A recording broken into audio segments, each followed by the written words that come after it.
So let's have a look at this riser manifold. This particular piece is 16 years old. It's an original piece made by Mercruiser Marine. It came off from a Mercruiser 4.3 liter, and I just want to show you how we can check the risers and the manifolds on their condition without taking them apart. So there are a couple of indicators which can show you that your riser manifold needs your attention. First of all, you can perform a visual check. That's what we'll be doing, inspecting the riser manifold from the outside. This is obviously connected to the block of the engine. The exhausts are over here. There are gaskets everywhere in between each of these connections. And over here we have the exhaust hose, rubber hose, connected to the back of the boat. So the first insight of anything occurring can be signs of corrosions.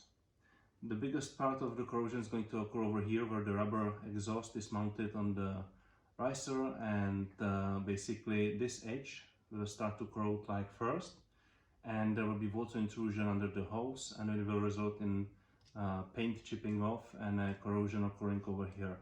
This doesn't necessarily mean that the riser is damaged. It just means that there's already a corrosion occurring, and in the future it might need your attention.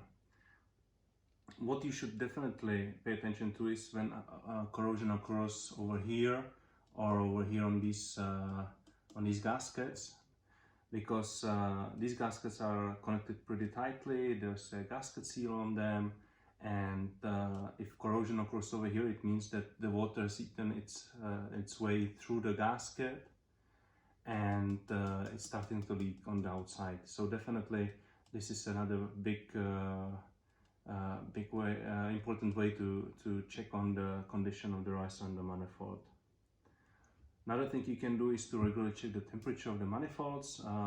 On each side of the engine, the temperature should be the same.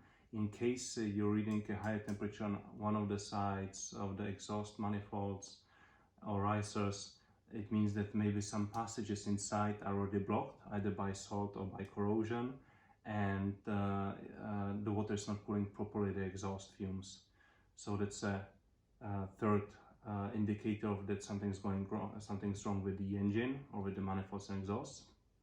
Another thing that you can do and you should do on a regular basis is to check your oil levels, because in case there's a water intrusion through the exhaust back into the engine, the first thing you're going to notice is that there's going to be increase in your oil level, because the oil will be mixing with water, so oil level will be increasing.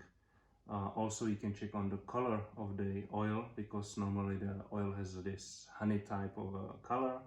When it's used, it goes black, but when it's mixed with water, it becomes more or less this color of brown, dark brown, light brown color, like this walnut over here.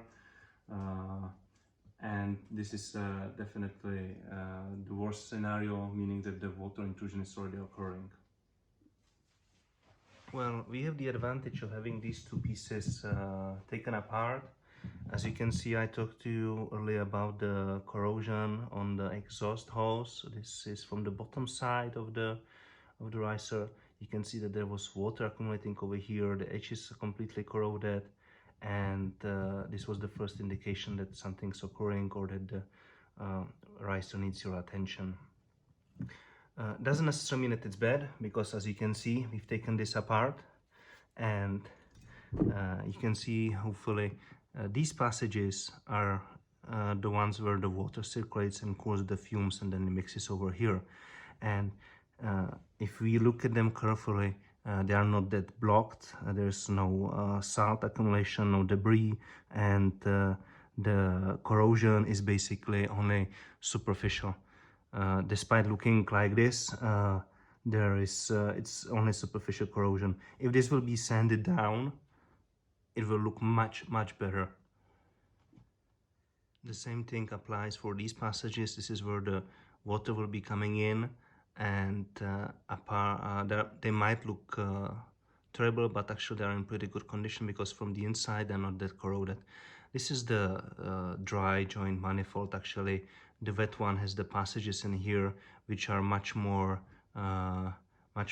probable to get rot away and have a water intrusion. This is a better solution. So this is much safer.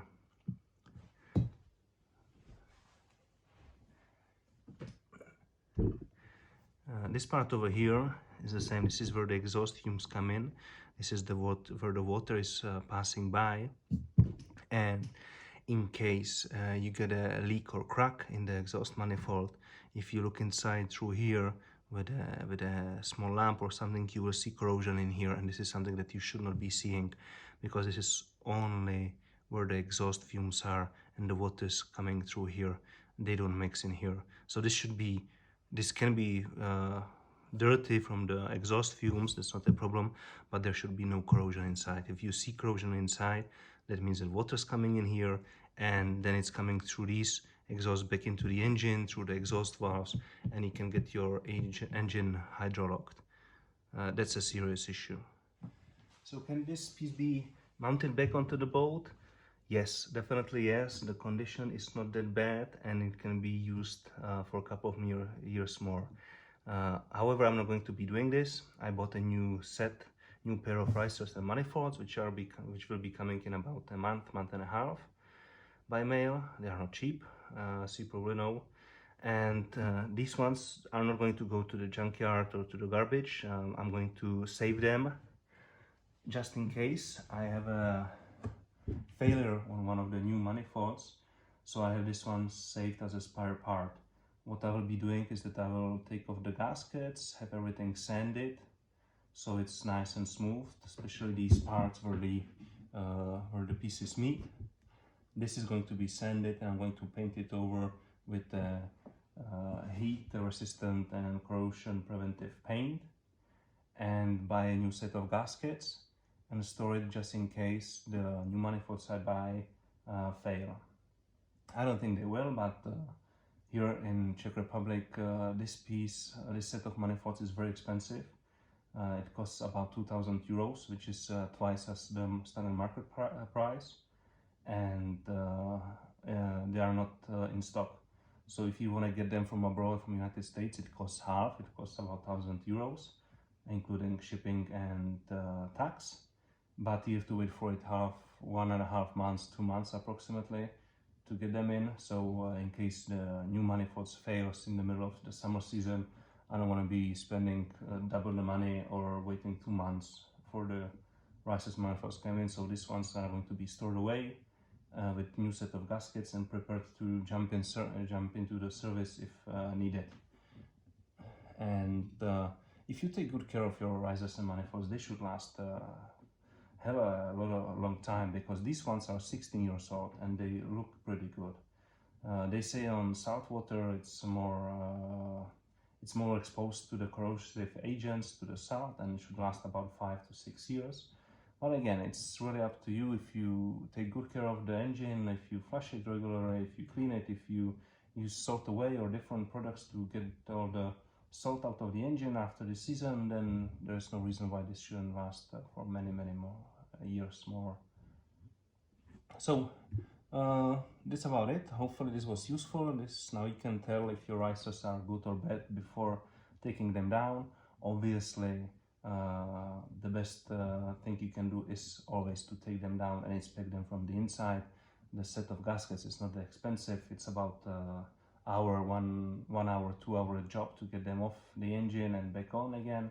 So if you do that once in 2 or 3 years, you're not going to make anything wrong with that. On the contrary, it's going to benefit you, your boat, and you can have a peace of your mind that everything's perfect and everything's working fine.